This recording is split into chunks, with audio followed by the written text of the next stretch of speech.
Ang pag-ibig ay madalas ilarawan bilang pinakamagandang emosyon, isang ugnayang nagbubuklod sa dalawang puso, puno ng pangako ng tiwala, katapatan at walang hanggan. Pero ano ang mangyayari kapag ang ugnayang iyon ay nasira? Kapag ang pag-ibig at tiwala ay napalitan ng pagtataksil. Sa tahimik na lugar ng Kerala, may isang magkasintahan na tila nakatakdang maging masaya magpakailanman. Ngunit sa likod ng kanilang ngiti at pangarap, nagkukubli ang isang madilim na kwento. Kwento ng panloloko, pagkawasak ng puso, at isang nakakakilabot na krimen na yumanig sa buong komunidad. Ito ang kwento ni Sharon Rah at Grishma, isang pagmamahalan na nagsimula sa pag-asa, ngunit nagtapos sa trahedyang hindi inaasahan ng sinuman. Samahan niyo ako habang ating sisiyasatin ang nakakakilabot na kwentong krimen na ito. Welcome to Pinoy Crime Journal.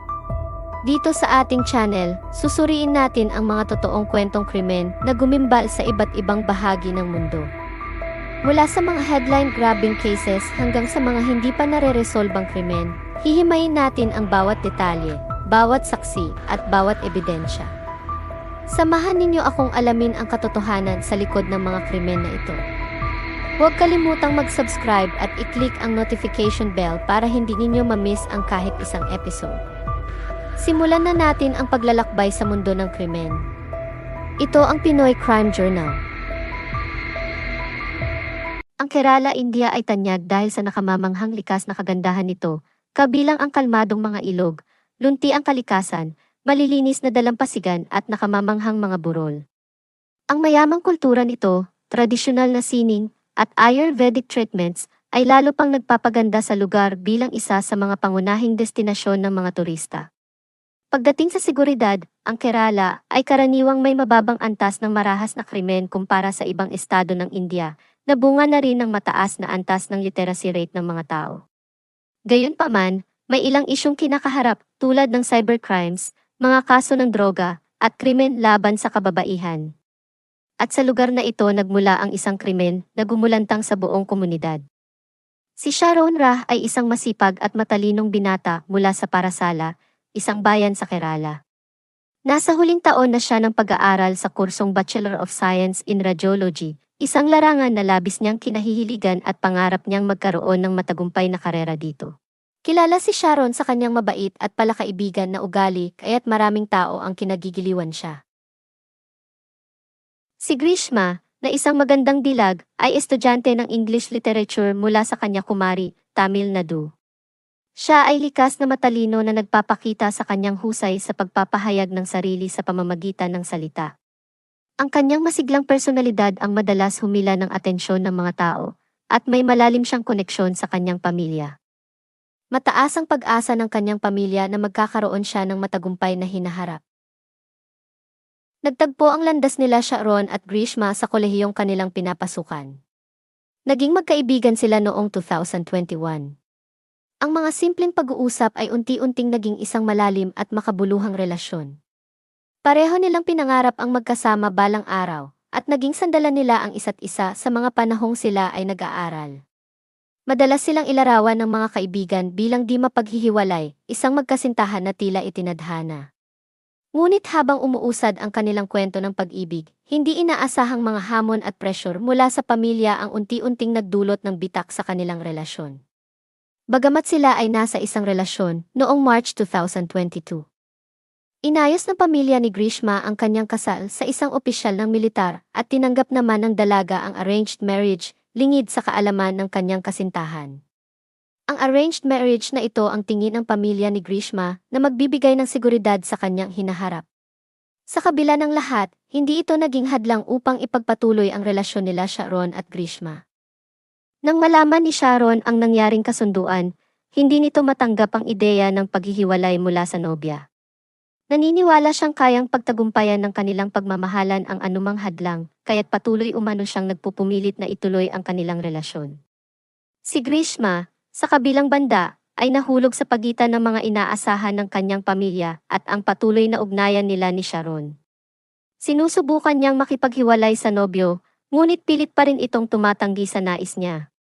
Habang lumilipas ang mga buwan, lalong naging komplikado ang sitwasyon. Ang hindi pagpayag ni Sharon na bitawan ang kanilang relasyon ay nagdulot ng tensyon at nagsimulang makaramdam si Grishma ng matinding pressure.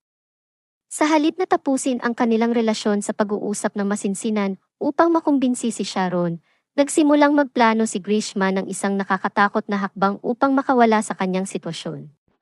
Noong October 14, 2022, isang buwan bago ang kanyang nakatakdang kasal, inimbitahan ni Grishma si Sharon sa kanyang bahay. Nagpadala siya ng mensahe sa kasintahan ng nakaraang gabi na nagpapahiwatig na nais niyang magkaroon sila ng oras upang ipadama ang pagmamahal sa isa't isa.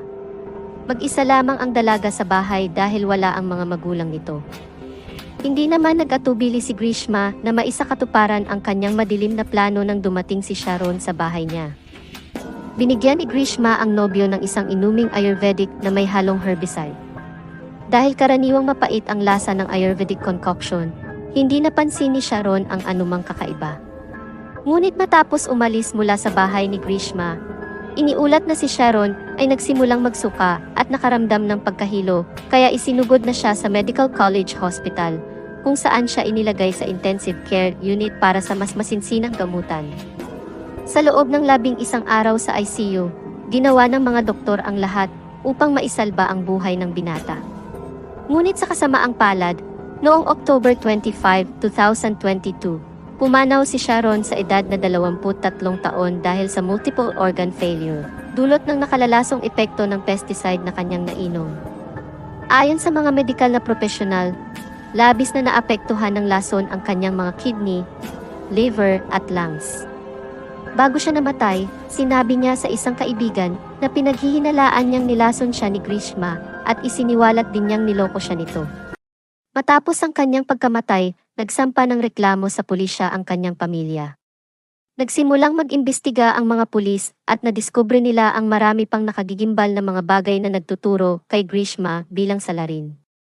Kaya naman noong October 31, 2022, inaresto nila si Grishma na 21 taong gulang sa panahong iyon. Sa simula, itinanggi ni Grishma ang anumang kaugnayan sa krimen habang nakikitungo sa pamilya ni Sharon. Iginiit niya na wala siyang kinalaman sa pagkalaso ng nobyo. Gayunpaman, nagbago ang kanyang pahayag matapos ang matinding pagtatanong na nauwi sa kanyang pag-amin. Sinabi niyang ginawa niya ito upang tapusin ang kanilang relasyon. Dagdag niyang pahayag na kumilos siya dahil sa desperasyon dulot ng paparating niyang kasal na napagkasunduan ng kanyang pamilya at sinabing hindi niya sinadyang lasunin ang kasintahan, kundi aksidente umanong nakain o nainom nito ang isang bagay na nakakalason. Kapansin-pansin din na ang mga pahayag ni Grishma sa kapulisan ay kulang sa pagsisisi. Paulit-ulit niyang sinabi na makakalabas siya sa sitwasyon at makakapamuhay ng normal na nagpapakita ng kanyang kawalang pakialam sa bigat ng krimeng ginawa. Sa mga sumunod na pahayag ni Grishma ay sinabi niyang pisikal umano siyang sinasaktan ng nobyo at tinatakot siya ni Sharon na ilalabas ang kanilang mga masiselang video at mensahe sa mapapang-asawa nito. Habang nasa kustodiya ng mga pulis, nagtangkang kitlin ni Grishma ang kanyang buhay sa pamamagitan ng pag-inom ng disinfectant na lalong nagdulot ng komplikasyon sa mga pananaw ukol sa kanyang mental na estado at pagsisisi. Hindi naman tumigil ang mga investigador na saliksikin ng mas malalim pa ang nangyari kay Sharon. Nadiskubre nilang hindi lamang isang beses na pinagtangkaan ni Grishma ang buhay ng kasintahan. Ang unang pangyayari ay nang hinalo ni Grishma ang 50 tableta ng pain reliever sa bottled mango juice at inalok ito kay Sharon bilang bahagi ng isang juice challenge. Natikman ng binata ang inumin, ngunit napansin niyang mapait ito, kaya't iniluwan niya agad ang likido at naiwasan ang pagkalason. Nagkaroon pa si Grishma ng karagdagang mga pagtatangkang lasunin si Sharon sa ikalawa hanggang ika-4 na pagkakataon gamit ang iba't ibang kemikal. Hindi na isapubliko ang mga impormasyong ito katulad ng mga eksaktong pamamaraan at lugar ng mga pagtatangkang ito. Nakalusot si Sharon sa mga pagtatangka dahil posibleng tinanggihan niya ang mga inumin o hindi siya nakaranas ng malubhang epekto mula rito. Dahil sa maraming beses na pagkabigol na mapatay sa lason si Sharon, gumamit na siya ng pinakamalubhang lason sa ika-5 pagkakataon para siguraduhin na hindi na siya mabibigo sa pagkakataong ito.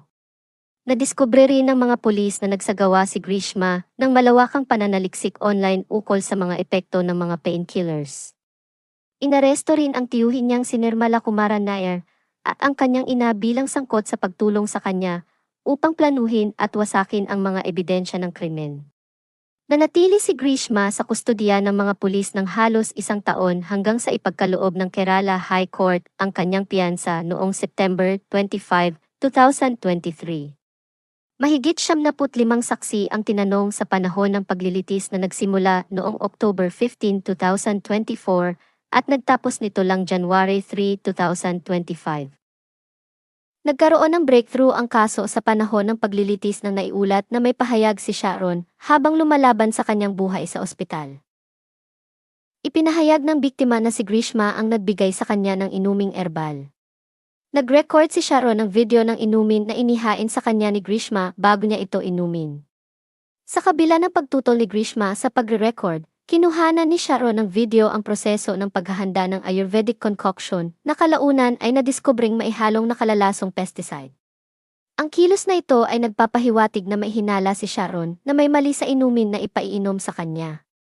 Itinampok ng korte ang ebidensyang ito sa panahon ng paglilitis, binibigyang diin na ipinapakita nito ang kamalayan ni Sharon sa posibleng panganib sa sitwasyon. Sa konklusyon ng iba, posible ngang may hinala si Sharon sa kasintahan, ngunit sa laki ng pagmamahal at tiwala niya sa dalaga ay ininom pa rin niya ang binigay nitong inumin. Kinumpirma naman ng forensic analysis ang presensya ng pesticide sa inumin at sa karagdagang investigasyon, natuklasan ang mga ebidensya ng masusing pagpaplano ni Grishma. Ang kanyang mga pagtatangkang linlangin ang pulisya at itago ang kanyang krimen ay nabigo habang patuloy na dumadami ang mga ebidensya laban sa kanya.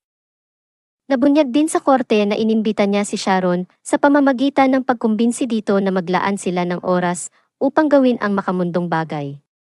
Napatunayan ito sa mga palitan nila ng mensahe ng nagdaang gabi. Ito ay isa lamang patibong para kay Sharon upang puntahan ang dalaga. Pinuna din ng korte na ang pahayag ni Grishma tungkol sa pisikal na pang-aabuso at mental pressure mula kay Sharon ay walang sapat na ebidensya. Kailanman ay hindi sinisi ni Sharon si Grishma sa anumang palitan nila ng mensahe o komunikasyon sa cellphone. Humiling naman ang mga abogado ni Grishma sa korte ng mas mababang sentensya para sa kanilang kliyente. Na dapat isaalang-alang ng korte ang kanyang mga natamong tagumpay sa pag-aaral, kawalan ng anumang naunang kriminal na record, at ang pagiging nag-iisang anak na babae ng kanyang mga magulang. Ngunit, tinanggihan ng hukuman ang kahilingan ng depensa sa pagsasabing hindi nito napagaan ang bigat ng kanyang ginawang krimen. Binanggit ng hukom na hindi lamang pinatay ni Grishma si Sharon, kundi ipinagkanulo rin niya ang mismong pagmamahal at tiwala ng biktima sa kanya. Noong January 20, 2025, mahigit 2 taon mula nang mangyari ang krimen, ibinaba ang hatol para sa mga akusado. Hinatulan si Grishma ng parusang kamatayan para sa kasong murder at pagbibigay ng lason na mailayuning makapinsala o kumitil ng buhay. Pinagmulta siya ng 2 lakh o nasa mahigit 127,000 pesos sa kasulukuyang exchange rate. Bukod pa rito, nakatanggap siya ng hiwalay na sentensya para sa kaugnay na mga kaso, 10 taon para sa pagdukot na mailayuning pumatay at 5 taon para sa pagharang sa hustisya sa pamamagitan ng pagbibigay ng maling impormasyon. Ang kanyang tiyuhin ay nahatulan ng 3 taong pagkakabilanggo, samantalang ang kanyang ina ay napawalang sala dahil sa mahina ang mga ebidensya laban dito. Si Grishma ngayon ang may hawak na record bilang pinakabatang babae sa edad na 24 years old na nahatulan ng kamatayan sa Kerala.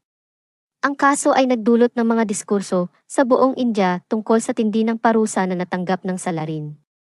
Maaari namang mag-apila si Grishma sa kanyang hatol ng kamatayan. Sa sistemang legal ng India, may karapatan ang isang taong nahatulan ng kamatayan na mag-apila ng hatol. Maaari niyang hilingin ang pagbabawas o pagbabago ng sentensya, at maaari rin siyang magsumite ng mercy petition sa Pangulo ng India na maaaring magresulta sa pagpapababa o pagbabago ng kanyang parusa. Mahalagang matutunan na ang tiwala ay isang importanteng pundasyon sa anumang relasyon. Sa kaso ni Sharon Ra, ang pagtataksil at pagsisinungaling ay naging sanhi ng pagkamatay niya. Ang pagkalaso na ginawa ng kanyang kasintahang si Grishma ay nagpakita ng panganib ng mga relasyon na puno ng lihim at masamang intensyon. Sa naiwang pamilya ng biktima, matinding sakit at kalungkutan ang kanilang naranasan sa pagkawala ng isang mahal sa buhay. Naway maghilom ang mga sugat sa pagkamit nila ng hustisya. Sa mga otoridad sa Kerala, ang pagpuri sa kanila dahil sa kanilang masusing paggamit ng forensic at digital na investigasyon ay dapat tularan. Ang kanilang mahusay na pagsisiyasat ay nagbunga ng mga matibay na ebidensyang nagpatunay sa pagkakasangkot ni Grishma sa krimen. Sana mapanatili nila ang ganitong paraan upang makamit ang hustisya sa iba pang mga biktima, lalo na sa isang bansa na talamak ang mga karumal-dumal na krimen. At panghuli, ang kasong ito ay nagsisilbing babala na ang paggalang sa buhay ng kapwa at ang pag-iwas sa mga maling gawain ay nararapat bigyang halaga. Higit sa lahat, ito ay paalala na ang hustisya gaano man kahirap abutin, ay mahalagang maitaguyod para sa mga naulilang naiwan at para sa lipunan. Maraming salamat sa inyong panonood dito sa Pinoy Crime Journal. Kung nagustuhan ninyo ang episode na ito, huwag kalimutang magbigay ng komento at i-share sa inyong mga kaibigan. Tandaan, mag-ingat at manatiling mapagmatsyag. Muli, ito ang Pinoy Crime Journal. Hanggang sa susunod na episode, paalam at magandang araw sa ating mga taga-subaybay.